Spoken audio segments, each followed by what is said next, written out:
Hi everyone, in today's video I'm going to talk about what to do if someone doesn't want to leave your house if you're renting it through Airbnb. Coming up.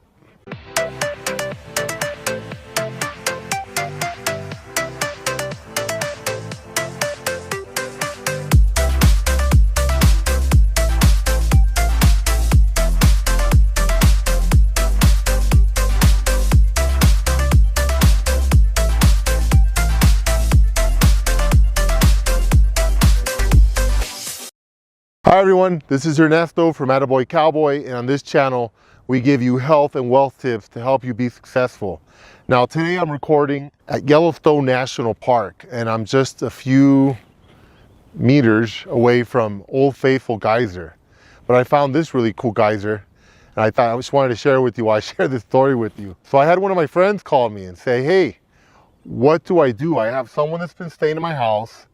I've been renting to them for like a month, and they don't want to leave. So what should I do? I said, well, I'm going to share with you some experiences that some of my other colleagues have had, and that may be of some help to some of you folks.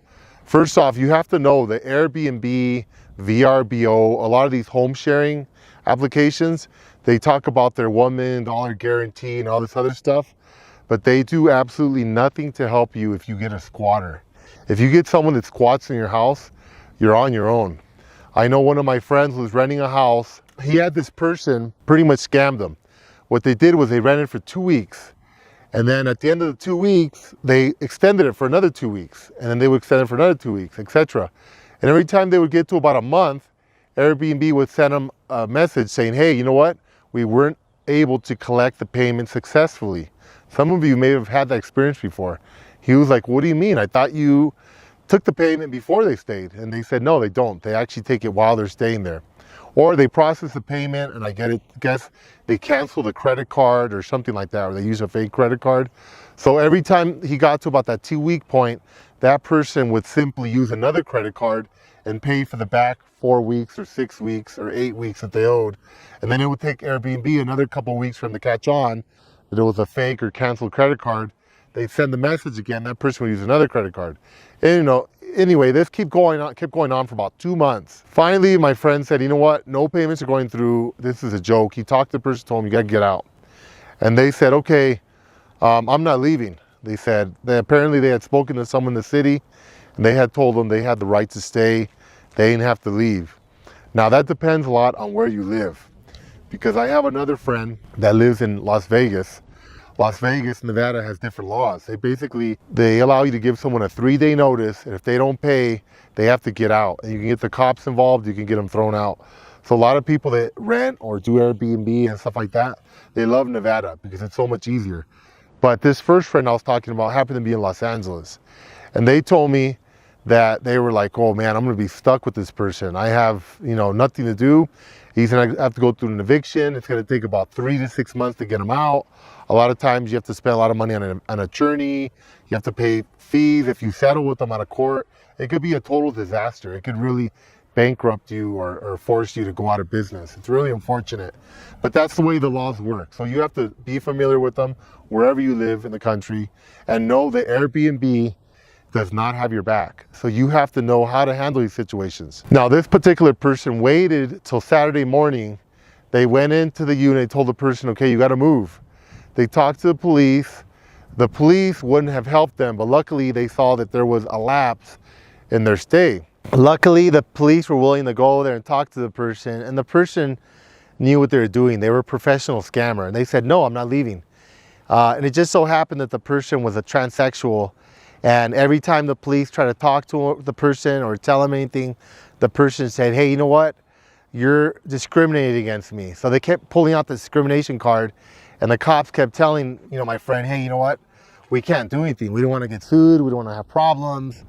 So it was a big mess. They kept going back and forth, this person with the police, and the person kept pleading with the police, please help me, please help me. Luckily, they were able to get a captain out or someone in charge that spoke to the person and told them, look, you're not going to be charged for these last 2 months, because they weren't going to pay it anyway. No one's going to arrest you. Nothing's going to happen to you. Just walk away. You already got to wait 2 months with it. And luckily, this person agreed to leave. And on their way out, they completely trashed the place. I mean, they broke the bed, they broke the frames, they went out of their way to just trash the place. The person told the cops that they needed 2 hours to get ready, but basically what they did was just destroy everything. They even got a knife and poked holes in the paintings and ripped them. So it is what it is, but in the end, it was much cheaper than having to go through an eviction. Now, I have another friend that did it a different way. This person waited around, you know, talked to the person said, hey, I'm not leaving, I know my rights. Now, that's questionable. That depends on the judge you get. I know people that have went to the courts in Los Angeles and the judge just told them, hey, you knew that you were supposed to leave in 30 days or 60 days. You're in a home sharing application. So I'm not gonna allow you to go through this whole eviction process and just tell them to get out. Which, if that happens, you're lucky, but that's not always the case. Oftentimes, they'll go to the housing department, they'll make a big deal, and you're stuck with these people, and sometimes you can be in big trouble, you know? So it depends on how things work out for you. It could go either way. But I also know some situations where the cops went and arrested the person for trespassing. You know, if they start damaging the property, there's a bunch of other things that can happen. It can go either way. But I know this other friend, he said that he waited for the person to leave. He went in with a couple of buddies. They got all their stuff, put it in trash bags, moved it out, changed the locks, and then disappeared. You know, that's technically illegal in some places, but unfortunately in some situations that may be your only option if you want to avoid going to court. Now, that can turn really nasty, so you have to be careful. I would probably not do that myself, but that can turn into what's called an illegal eviction lawsuit, and those can be horrendous, and it can cost you a lot of money and a lot of trouble. So you really want to avoid that. I know this particular person was telling me, well, you know, make sure if you do that, not to send any texts, not to leave any voice messages.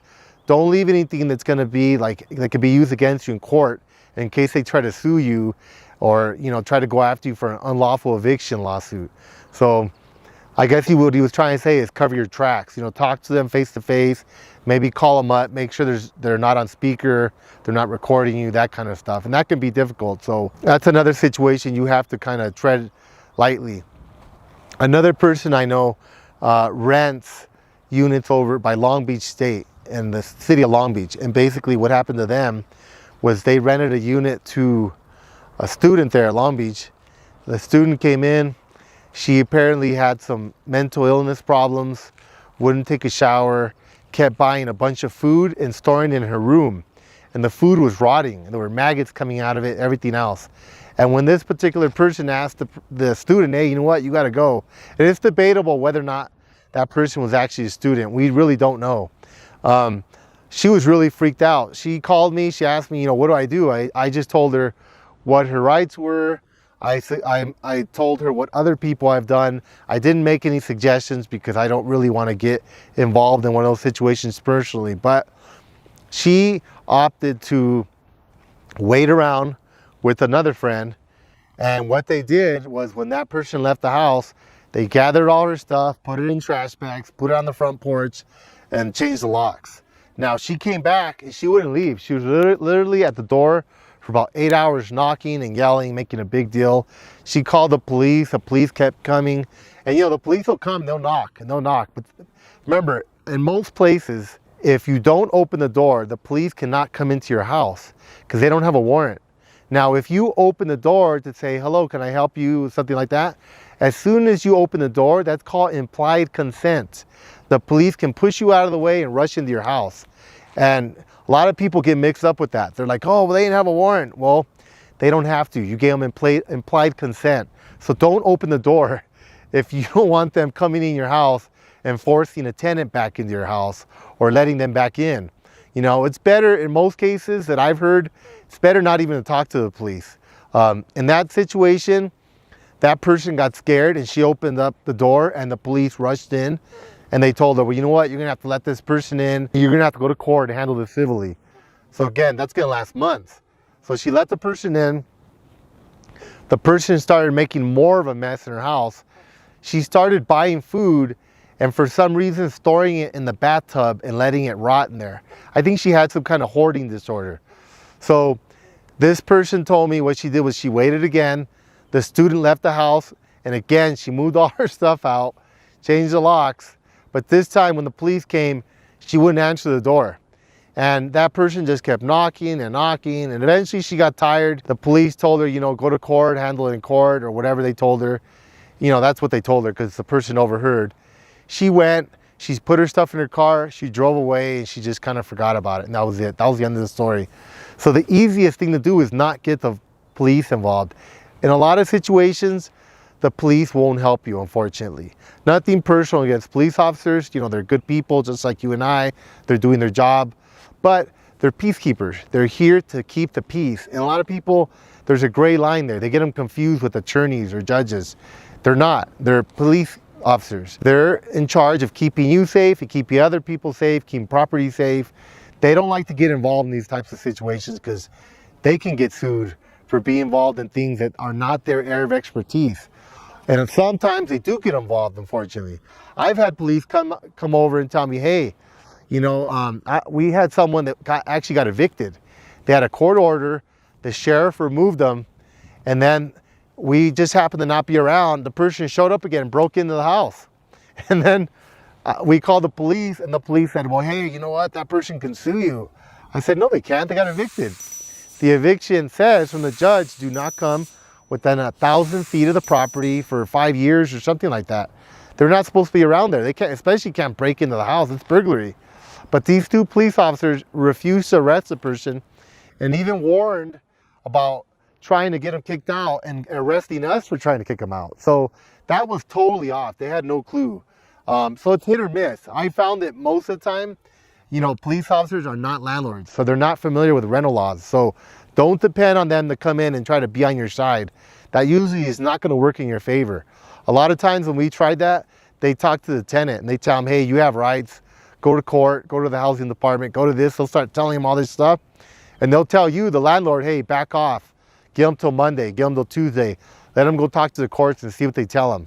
That's not going to help you. So I would rather avoid that situation unless there's some kind of violence or dangerous situation. If there's some type of danger, like I know we had one guy, we raised his rent, and he happened to know where I live. And he was coming to my house every day for several days, knocking on my door and telling me, get out here, you know, all these bad words. I'm going to beat you up. I'm going to do this and that. And I felt sorry for the guy. He was an older guy. He wasn't that old. He was like in his 40s, but he was acting like a kid. But I just told him, hey, you know what? Dude, I don't want any violence. I'm just doing my job. I'm the property manager. I got to raise your rent. He said, no, you know, you out of it out for me. You hate me. And he took it personally. Now, a lot of people take that stuff personal. It's not personal when you raise someone's rent. It's business. You know, the water goes up every year. Taxes go up. You know, property insurance, mortgage insurance, all this stuff goes up. You know, you don't sit at home and go, oh, the government hates me. They don't hate you. It's just, there's inflation. Things go up. But tenants are never going to understand that. They're never going to understand rental increases. So this guy wanted to beat me up. So I finally had to call the police and tell him, you know what? I got this guy, won't go away. He's sitting outside my house. He wants to beat me up. Where we live in LA, the cops take several hours to show up. So this guy finally got tired and left. So the cops never really helped us out in this situation. But we ended up having to evict this gentleman because he was very aggressive and he was always trying to, like, you know, hurt us and stuff. We're just doing our job. We have nothing to do with, you know, the economics of the situation. So, you know, there's a lot of touchy situations that are going to come up when you're a landlord or you're renting Airbnb. But what I found is Airbnb is especially touchy because a lot of people feel safe. They think, oh God, I got Airbnb helping me out. You know, this is great. No, I remember we had a person that stayed and we were trying to get them out. And we called Airbnb and they set me up to some type of level 2 support, you know, DEFCON 5. It sounded really cool. I thought, wow, they're gonna come in and save me. Here come the Marines. No way. Their solution was chain calling. They just kept calling the person, telling them to leave. I even talked to the person that wouldn't leave and they were laughing. They were saying, yeah, they keep calling me. I just blocked their number. And I said, oh, wow. So I talked to the person from Airbnb and I said, what are you guys gonna do? And she admitted, she goes, I'm so sorry, there's nothing we can do. We have this problem all the time. It's kind of like a dirty little secret that a lot of people don't know about and the Airbnb doesn't tell you about. So you can get yourself into some real trouble with squatters. And the person told me, yeah, this happens pretty often. She worked for Airbnb and she worked from home. She was an American. She kept, you know, consoling me and talking to me. And she told me everything she knew. And I could tell from talking to her, she had a lot of experience with this. But I also could tell that she knew there was absolutely nothing nothing she could do, especially because most times people will just cancel their credit cards and that's it. You're not even going to get reimbursed. So we ended up having to go over there, talk to this person, negotiate with them, and give them some cash to get out. And it ended up costing us more than what we had made in that month of renting. So it really wasn't worth it. But again, this doesn't happen very often. I would say it's maybe 1 out of 100. But when you feel like something like that might happen, or you come across people that are making comments, you need to handle that situation right away. I know a couple weeks ago, we had a gentleman that rented a property from someone, and on the second day, this guy said, hey, I'm gonna be staying here a few months. And he was drinking on the porch, he was getting drunk, he was talking to the other guest, talking to him, telling him he'd been shot 12 times in Compton, and just going off the deep end. Nobody wants to hear all that violent conversation. Nonetheless, the other guests were very upset and they were scared. They started texting us and calling and say, hey, you know, what do we do with this guy, this and that. I talked to the owner and they said, well, you know what, let's just cancel it and get him out. Because if you're under 30 days, in a lot of states, they have something called an Innkeepers Law. In California, the Innkeepers Law gives you 30 days of protection. So basically, if you're under 30 days, you can call the police. They'll show up, you say, yeah, this guy's out of control, he's being violent, whatever the case, and they'll ask them to leave and they have to leave. Once you go over 30 days, you're not protected by the Innkeepers Law and you're at the mercy of the courts or whatever the police feel like doing. So they ended up losing everything. The father died of cancer, they lost their home. It was a real disaster. It was really heartbreaking to hear that story. And I know that can happen to a lot of people because a lot of people don't have a cushion. They have their home, maybe they have an extra rental property, maybe they're renting a bedroom. They really depend on that rent. So if somebody squats on them and then they have to pay legal fees and you name it, it can be a real disaster. So just be careful. Either way, don't get yourself into trouble and, you know, don't trust these folks. If they do that, they're people that are not real kind and they're not real honest and they don't have a lot of integrity. So sometimes you kind of have to take things into your own hands. Anyway, thank you for listening. And if you have any comments, please comment below. And from Yellowstone National Park, this is Ernesto from Attaboycowboy. Take care of yourself. Goodbye.